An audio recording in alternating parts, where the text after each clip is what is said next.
So I wanted to update you guys on my fitness journey because it's been a long time since I've done one of these videos and a lot has changed. In fact, I've completely changed my attitude to the gym, fitness, goals, everything. And I kind of want to share with you my experiences, what I went through and what I've learned. So in my last fitness update, I went all the way to the point of London as I had just moved to London. Now I've kind of just moved to Bali. Although we're only here for 2 months, we are planning to kind of keep on traveling. So I can kind of say that I'm moving out of London, but I kind of want to talk through everything that was going on in London. And there was a lot. The first thing I want to talk about is personal training. I had a personal trainer in December 2021. So let's start with why I actually got a personal trainer. I had always kind of been told that, you know, I feel like you've got more strength within you. I also thought that I could be stronger. I just kind of wanted a push. And before I actually got a personal trainer, the way I was training was very body weight based, calisthenics, you know, rocking up the gym, no plan, no set reps or exercises, doing exactly what I felt like. Yeah, very body weight training. And it worked for me. And then I was like, oh, I want to work harder. So I got the personal trainer and I said to him, look, I think I've got more strength within me. And he was like, yeah, we're gonna get you strong. We're gonna have to do this, this, and this. And we started doing all the hip thrusts, squats, deadlifts, pull-ups, like things that I would not normally train. Like I did used to like training pull-ups, but it was a lot more of that like generic movements. It was quite a shock when I started. I remember it being really like physically and mentally exhausting because every session was like a full-on session. Every set and rep, I had to give every single thing. Like he could tell whether I wasn't putting everything in. I definitely, like, it opened up my mind to how hard you can push yourself by just mentally like not limiting yourself. So when I was doing the pull-ups, I would say I can do this, and then like I would be able to do even more than I always thought I would. So in that like aspect, it definitely taught me that mental toughness and you can do more than you actually think you can. So yeah, the sessions were tough and I quite enjoyed it at the beginning because I guess that was what I was looking for. But then as time went on, I think it kind of built up and I started not doing my own sessions. So I had like 2 sessions with him a week, and then I had to do my own sessions within that.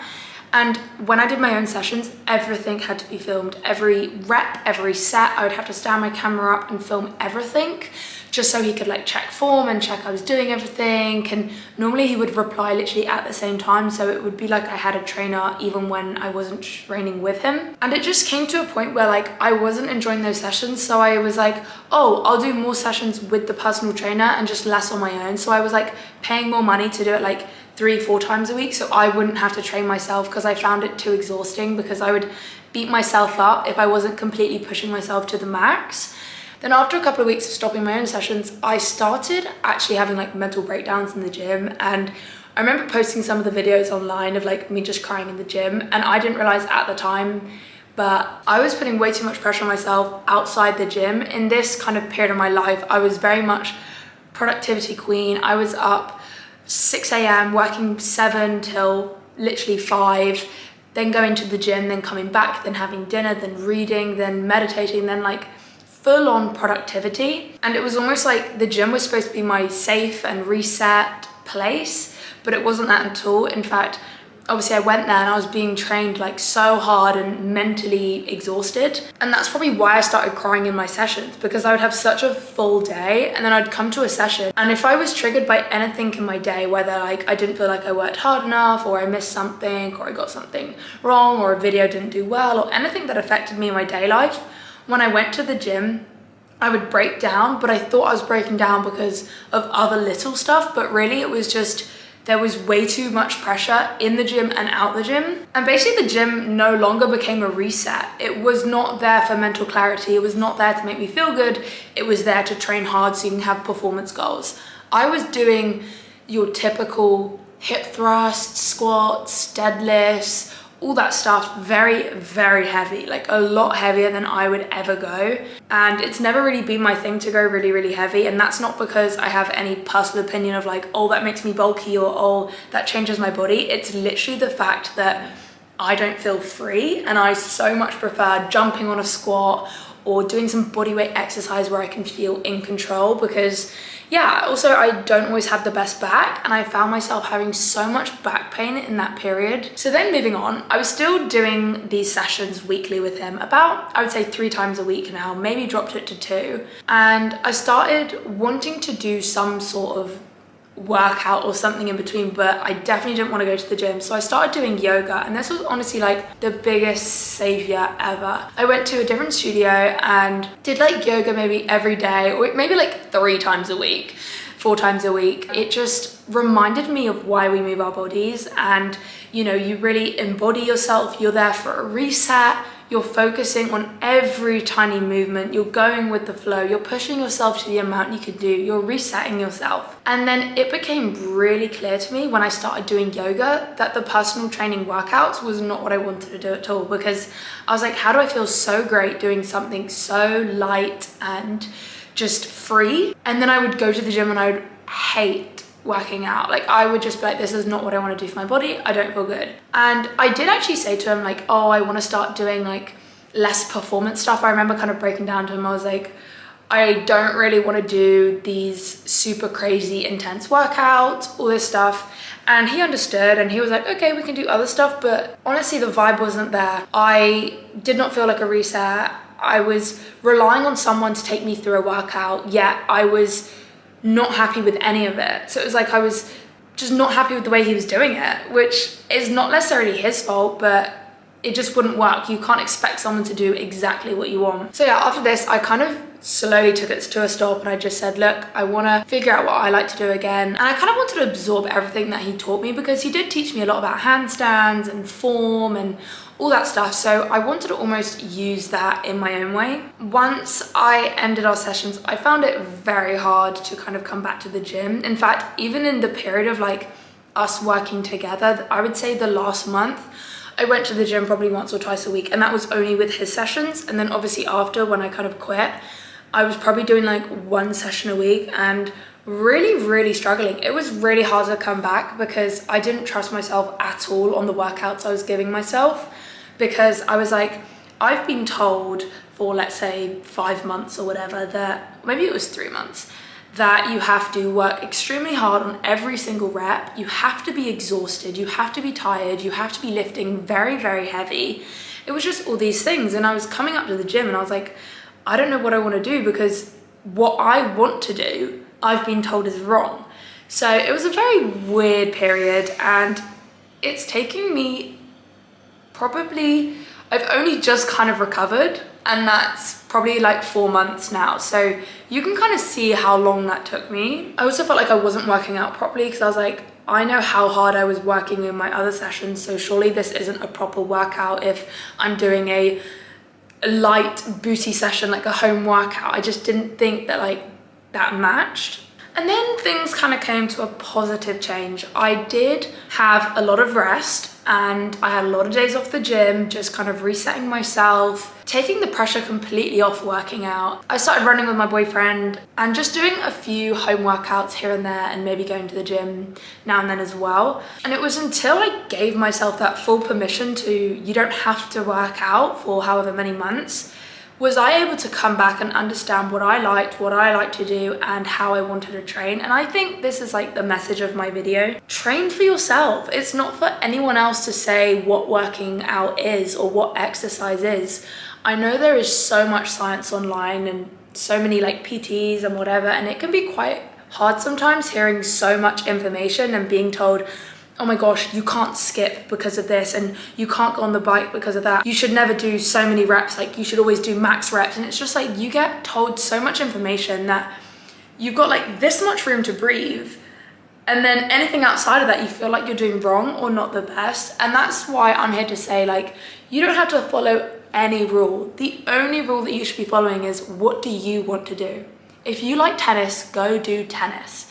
If you like doing heavy squats, go do heavy squats. If you like doing, you know, Pilates twice a week and a walk and then a hip exercise class, do that. It's completely what you want to do. And also the best way to stay consistent, and this is what I found, if you're doing exactly what you enjoy. Let's say you take your gym workout, you could push yourself at different levels, but whatever level you enjoy, whether that's hard, whether that's medium, whether that's easy, whatever you enjoy, you're gonna find the easiest to stick to. And that's the whole point. I found that when I tried to get myself to do these big gym sessions, I wouldn't go for weeks. But when I said like, oh Anna, why don't you do like 2 Pilates, 3 Pilates sessions or yoga sessions in a week, I found myself doing that because it's what I wanted to do. Listening to your body is so key, because when I was going to the gym and going to have a personal training session, when I felt really emotional in my days, like when I had a really bad day, I would go to the gym and I'd tell my personal trainer like, oh, this is kind of going on, or even if I didn't have that, it would come out in my gym session because we'd be training way too hard for how I was feeling. If you're feeling a little bit lower, or you're feeling emotional, or just anything, anxious, firstly, one, be okay with rest. That's like the biggest thing I've learned, is you can be absolutely fine with some rest. And the second one is, you don't always have to do a major workout. You can do a 10-minute booty workout on YouTube if you want to. And I know there's a lot of stuff like, oh, but home workouts don't work, or this or whatever. And it's like, it doesn't matter. And I even felt a little bit scared to start with on my fitness Instagram.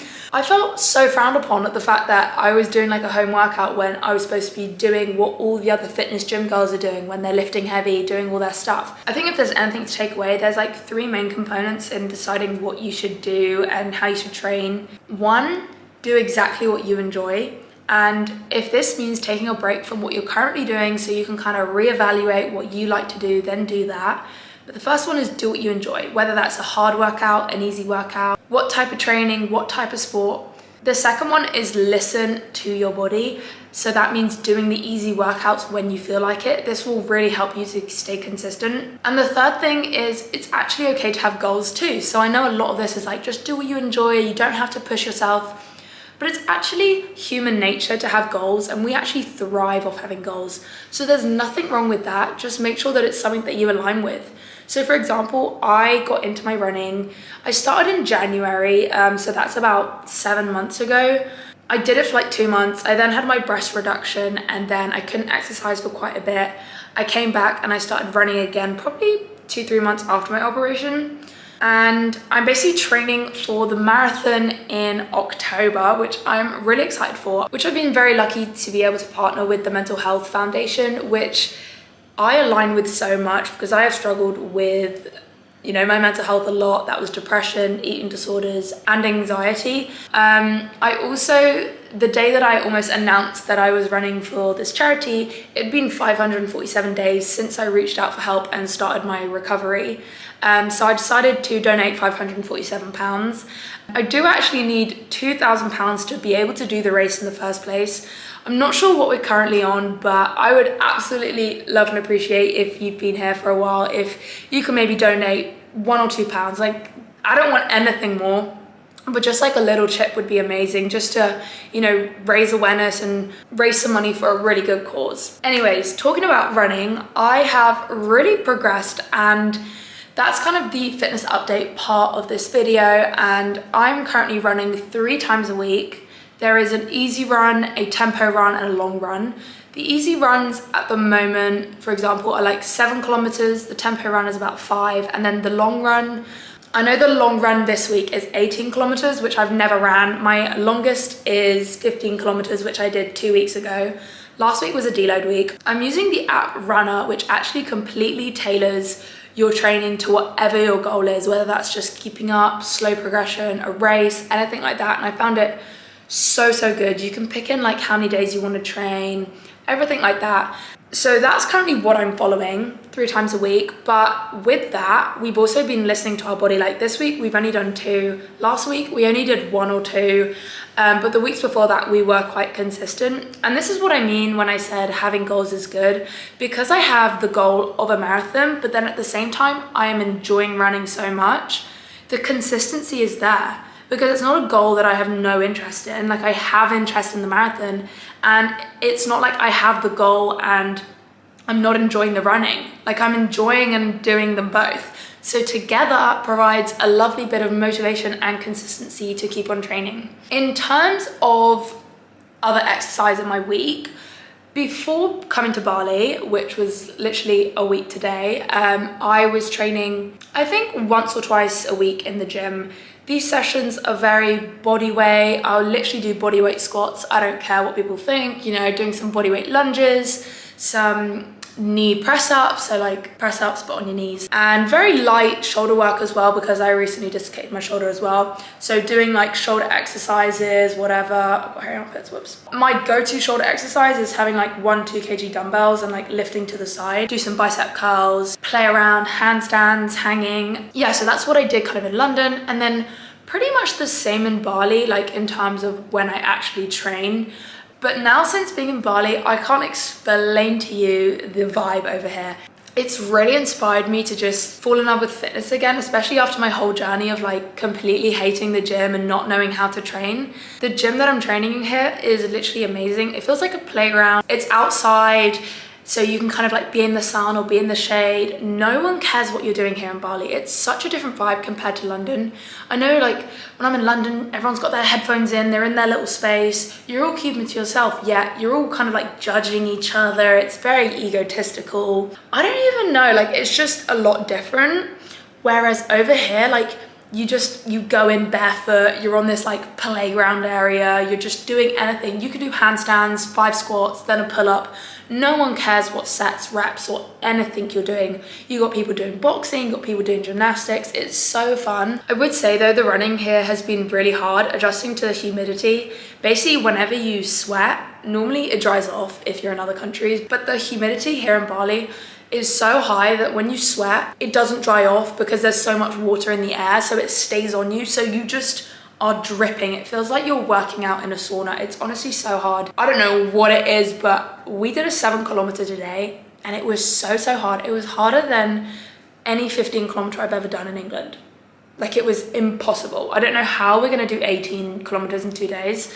I've been told to just go really slow, so we're gonna take that in mind. Even though we were going so slow in our run today, I'm still keeping consistent, keeping my head held high because I really wanna smash this marathon. To be fair, I just want to finish it. I've never ran more than an hour and a half, so to run 4 hours is going to be a challenge, but I'm taking you guys along with me.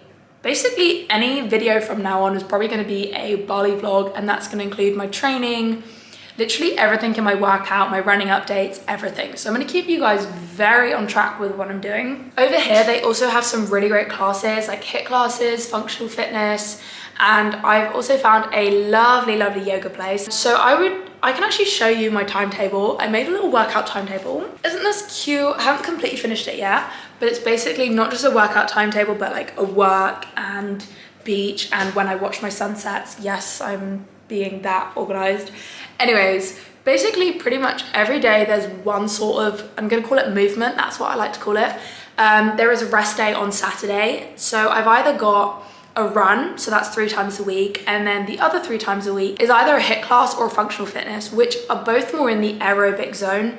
They're really into their like aerobic training here, which is actually really good for our running. So it's not necessarily like heavy weights, lots of rest. It's more very high intensity aerobics vibe. I'm also doing yoga around 2-3 times a week. I was gonna do it every day, and then my boyfriend was like, well, you do this, you say you're gonna go every day, and then because you don't go on the second day, you then think you can't go at all. And I was like, yeah, that's completely true. So I've decided to set myself go to yoga twice a week. The yoga classes are not the power classes, they are the yin yoga, which is like the relaxing side, which I find so beneficial for myself. Like, it's not even, like, I wouldn't even call it a workout, I call it resetting my brain. And that's another thing that I don't think I've mentioned yet, but I really use my workouts as like a time to just focus on myself. I'm not going on my phone. I'm not there to scroll in between my stuff. I am there to focus 1 hour on myself. And that's not to look in my mirror and judge myself. That is, how can my body move? How can it feel good? Does it need to stretch? Does it need to lift heavier? Does it need to jump higher? All of that stuff. So going there for mental clarity has really helped me a lot. Going on to my goals, I would describe my new like mindset / goals as, in terms of myself, I want to be an athletic, high energy person, because as soon as you get into that over exercising and not eating enough, you're not a high energy person. It's almost like, why are you training for this anymore? So yeah, that's basically like what I want to be. Well, not what I want to be, it's kind of what I am. I'm a very energetic person as it stands. And I've always been like this since I was younger. Like I was that kid that would just run around, play on the trampoline for hours. Like I've got that energy within me. And now in Bali, I'm like utilizing it. I want to be moving, I want to be active. But with my recovery progress, I've been able to like fully fuel myself with that. And that's kind of what I want to go into as well. Update on my relationship with food. Now, pretty much the whole of London, it's been really great. There's been a couple of little things, and I've talked a lot about this on my podcast, but I've been able to separate what actually disordered eating is. It's not just a situation in itself, it's a coping mechanism. It's a thing that you learn or have after going through some traumatic events or feeling like you're not good enough. Like that's where it stems from, of not being good enough. So since my last however many months in London, I've been able to really understand that if I have a day now and then of me not feeling great in my body, I go, it's actually got very little to do with my body, what I'm eating and how I'm exercising, but a lot to do with everything else that is going on in my life. What is being triggered? What is being brought up? Why, like, what has been said to me recently that has made me feel like I suddenly have to change or not doing good enough?